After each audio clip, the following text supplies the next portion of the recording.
तर मित्रांनो खास आधीच सुरुवात झालेली असा मस्त, कारण पूर्ण यो रापण महोत्सवाचो जल्लोष म्हणून पूर्ण कार्यक्रम असा ऑर्केस्ट्राचो, आणि यासाठी आपल्या देवगडमध्ये खास स्नेहलता ताई इल्यात, पूजा ताई इल्यात, अमृता ताई इल्यात आणि रोहित दादा इलेलो असा. तर आपण यांका सगळ्यांका टीव्हीवर बघतो, पण प्रत्यक्षात आमका भेटून एकदम खूप भारी वाटला.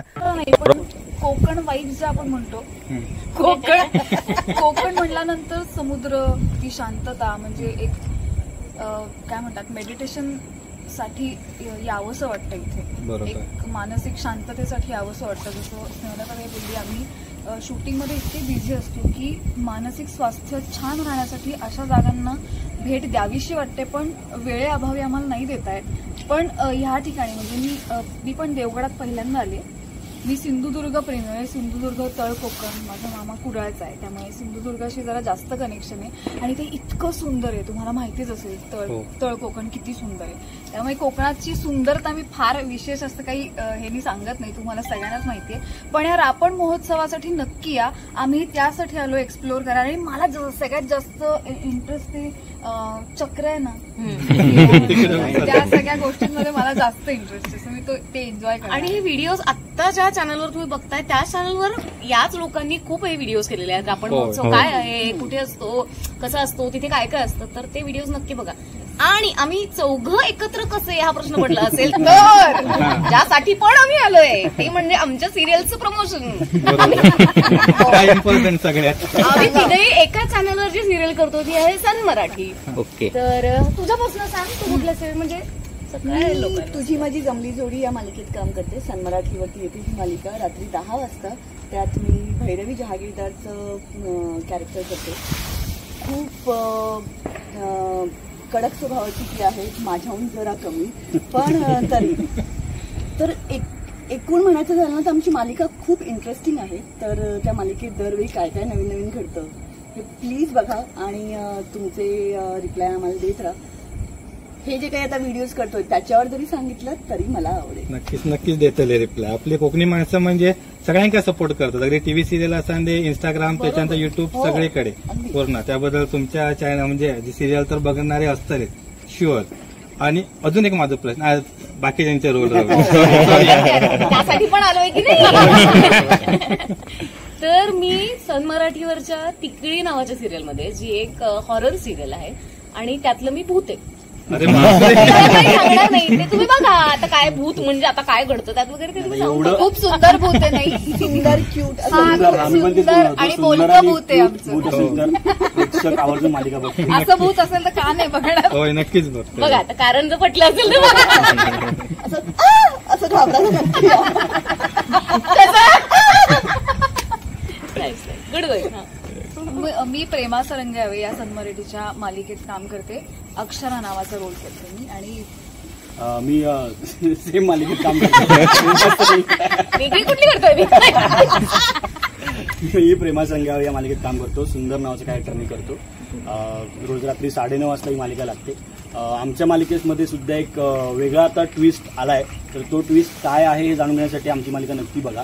आणि आमचीच नाही, सन मराठीवर जेवढ्या मालिका चालू आहेत त्या सगळ्या मालिका बघा आणि सगळ्या मालिकेवर भरभरून प्रेम खा, आंबे खा, गावात लावलेल्या सुपाऱ्या, कोकम जे लावले त्याला साखर घालून परत मुरवट ठेवा, ही सगळी पद्धत ना जर अनुभवायची असेल ना तर गावी जाणं खूप गरजेचं आहे. कारण गावी गेल्यावर तुम्हाला सात्विकता काय असते ना याचा अनुभव घेता येतो.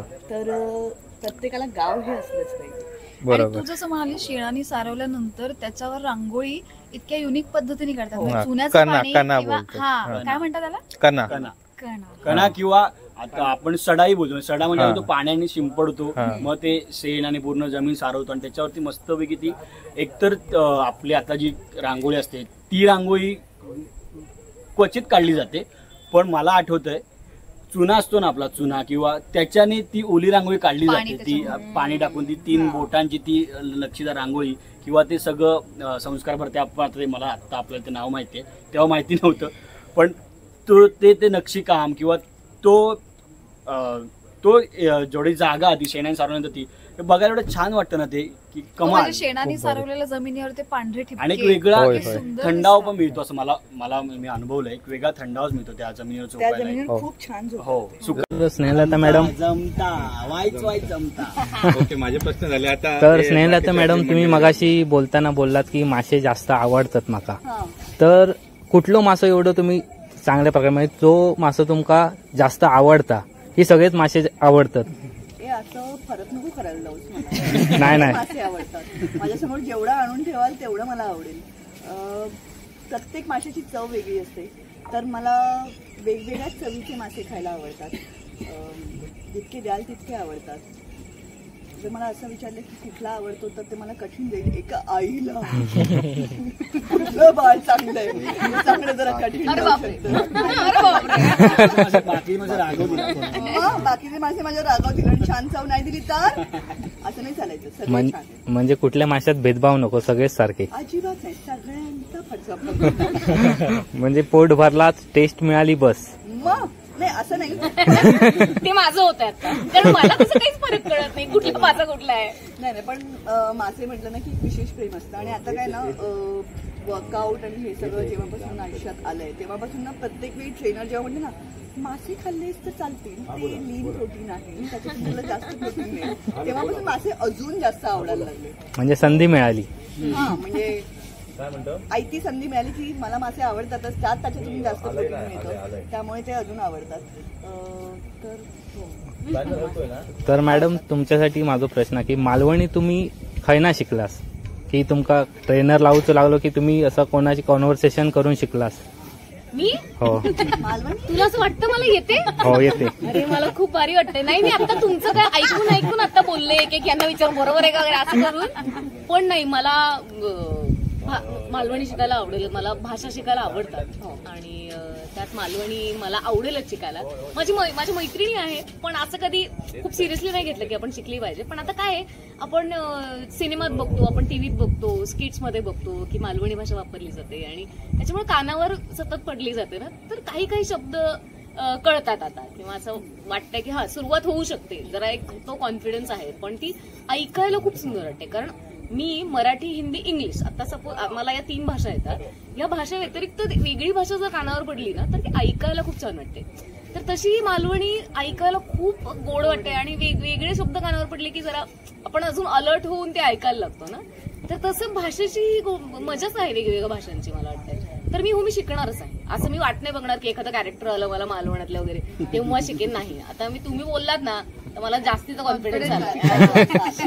आता शिकायचो असा शिकायची आणि आता मालवणीचा मुद्दा काढलाच म्हणून तू आता म्हणजे मालवणी किंवा माझी भाषा मालवणी किंवा शिवी जरी दिली ना तरी ती शिवी नाही वाटत.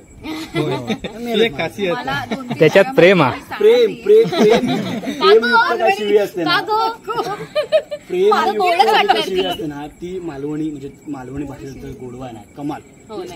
मेल माझ्या किती मेल असतो हे जर तुम्ही नॉर्मल बोलत तर माणसाला राग येईल, पण मालवणीमध्ये बोलत तर अजिबात नाही. तो पण समोरचा पण जो चिडलेला असेल ना तर त्याचा राग शांत होतो. मला हा मालवणी भाषेचा हा खूप प्रचंड कारण भारी वाटतं की एक जो गोडवा आहे ना त्या भाषेमध्ये कमाल. कारण वाक्याची सुरुवात ही शिवीनच होता. अरे मी तुला तेच सांगतोय ना, मेल्या खय गेलो होतो, मेलच तू मेला तो काय सांगता सावंतीचा पोर तो एवढंच होतं बघितलं दाखवा मी. मग एक नंबर हे जे आहे ना, आता बघ तू बोलायला लागल्यानंतर एक होतं की शेवटी तुम्हाला मगाशी बोललो तसं मी माझं संगोपनच गावात झाल्यामुळे या सगळ्या भाषा म्हणजे माझी भाषा आणि मालवणी एवढा मोठा फरक नाहीये, एवढूचा फरक आहे. त्यामुळे मला ते बोलायला लागलो की मध्ये बोलणं होत जातं. पण आता जरा थोडं आपलं ते मी बोलतो माझ्या मित्रांबरोबर, मी माझ्या भाषेत बोलतो. माझे मित्र भेटले की आता हे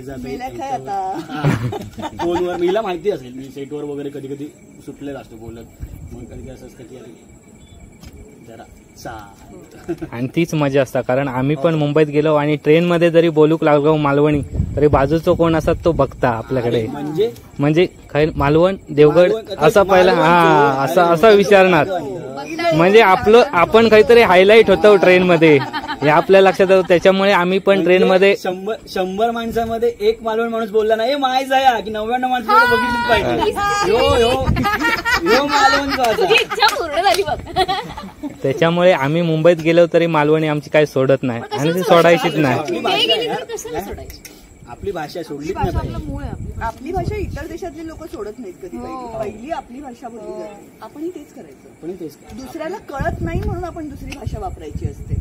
आपल्याला खूप भाषा येतात म्हणून नाही, त्यांना कळत नाही म्हणून आपण वेगळ्या भाषेचा वापर करतो.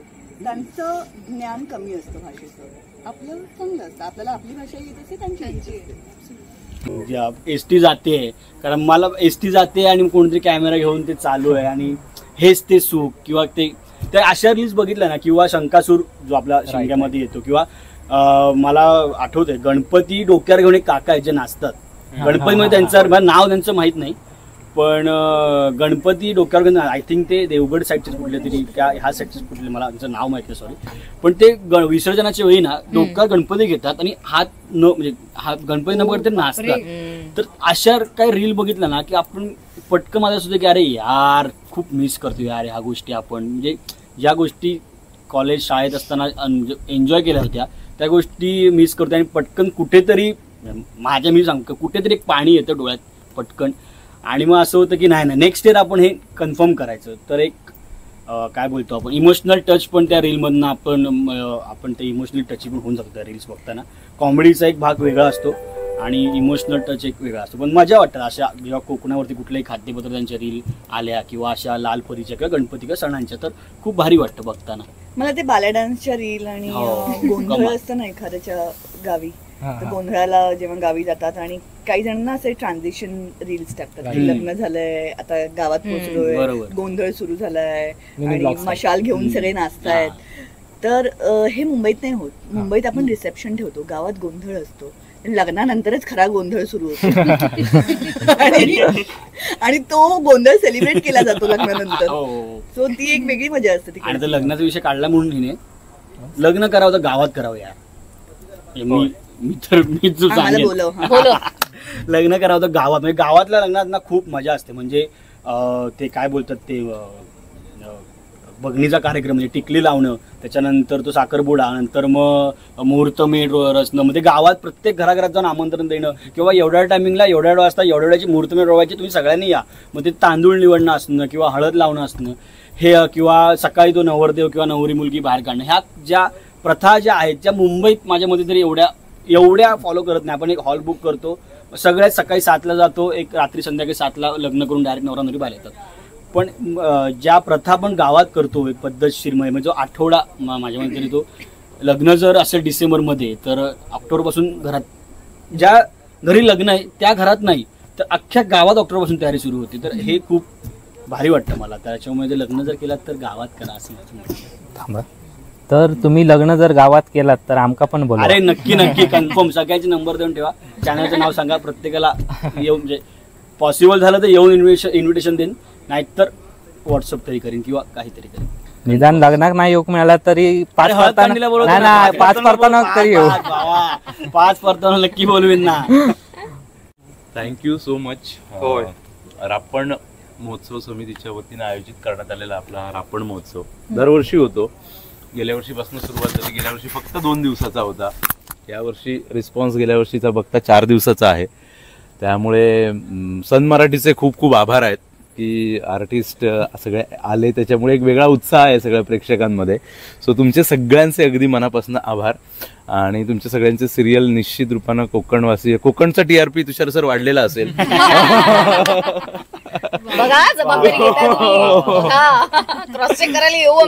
नक्की.